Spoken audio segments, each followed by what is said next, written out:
वाल्मी कराडला 7 दिवसांची एसआयटी कोठडी, हत्येच्या सहभागाची चौकशी होणार। जिल्हा न्यायालयामध्ये परिसरात समर्थक विरोधकांची घोषणाबाजी, पोलिसांकडून जमावाला पांगवण्यासाठी सौम्य लाठीचार्ज, आंदोलक ताब्यात।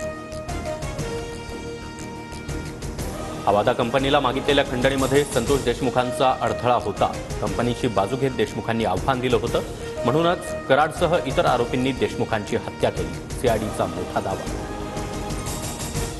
हत्येच्या दिवशी वाल्मी कराडनं संतोष देशमुखांना धमकी दिली, तपास अधिकाऱ्यांचा कोर्टात दावा। अपहरण करून हत्येचा कट रचल्याचा आरोप, कराडनं याआधी केलेल्या गुन्ह्यांची यादी देखील कोर्टात सादर। फडणवीसांच्या सरकारला डाग लावण्याचा प्रयत्न सुरू, जातीय दंगली घडवणाऱ्या धनंजय मुंडेंच्या टोळीला अजितदादा आणि फडणवीसांनी थांबवावं। वाल्मी कराडला पोलीस कोठडी मिळाल्यानंतर जरांगेंची प्रतिक्रिया। मराठा काय करता, मीही 96 कुळी मराठा, जातीयवाद केल्याचा आरोप करत कराडच्या पत्नीचा जरांगेंवर हल्लाबोल, तर सोनवणे दमानियांच्या देखील अनेक गोष्टी समोर आणणार, मंजिली कराड यांचा इशारा। परळी आणि बीडमधील तणाव कमी करण्यासाठी गृहमंत्री देवेंद्र फडणवीसांसोबत चर्चा करणार, मंत्री पंकजा मुंडे यांची प्रतिक्रिया।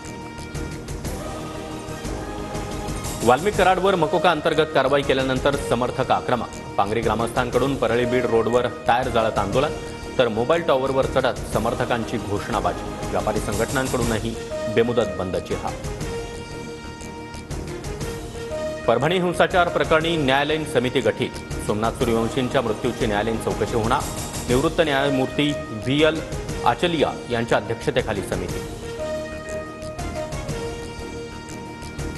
एकमेकांविषयी द्वेष भावना ठेवू नका, महायुतीमधील पक्षांनी एकमेकांमध्ये समन्वय ठेवा, पंतप्रधान मोदींचा आमदारांना सल्ला, जनतेपर्यंत पोहोचून जनसंपर्क वाढवण्याचंही आवाहन। बारामतीत कबड्डी स्पर्धेच्या उद्घाटन कार्यक्रमात अजितदादा आणि सुप्रिया सुळे एकत्र, भाषण न केल्यानं सुळे कार्यक्रमात अर्ध्यातून निघाल्या, सरकारी कार्यक्रम आहे, मी काय बोलणार, सुळेंची प्रतिक्रिया। नागपुरात मानसोपचार तज्ज्ञाकडून 100 पेक्षा अधिक मुली आणि महिलांचं लैंगिक शोषण, ब्लॅकमेल करत वारंवार शारीरिक संबंध ठेवल्याचा धक्कादायक प्रकार, हुडकेश्वर पोलिसांकडून आरोपीला अटक, पत्नीविरोधातही सह आरोपी म्हणून गुन्हा दाखल। बुलढाण्यातील केस गळतीची भयानक परिस्थिती, महिलेच्या डोक्यावरील केस गळतीचा व्हिडिओ समोर, रुग्णांची संख्या आता 178 पर्यंत पोहोचली, आरोग्य पथक गावात ठाण मांडून। INS सुरत आणि निलगिरीसह वागशीर पाणबुडी सेवेत, पंतप्रधान मोदींच्या हस्ते मुंबईत डॉकयार्डात अनावरण, गेल्या 3 वर्षांमध्ये भारतीय नौदलात 4थी युद्धनौका दाखल।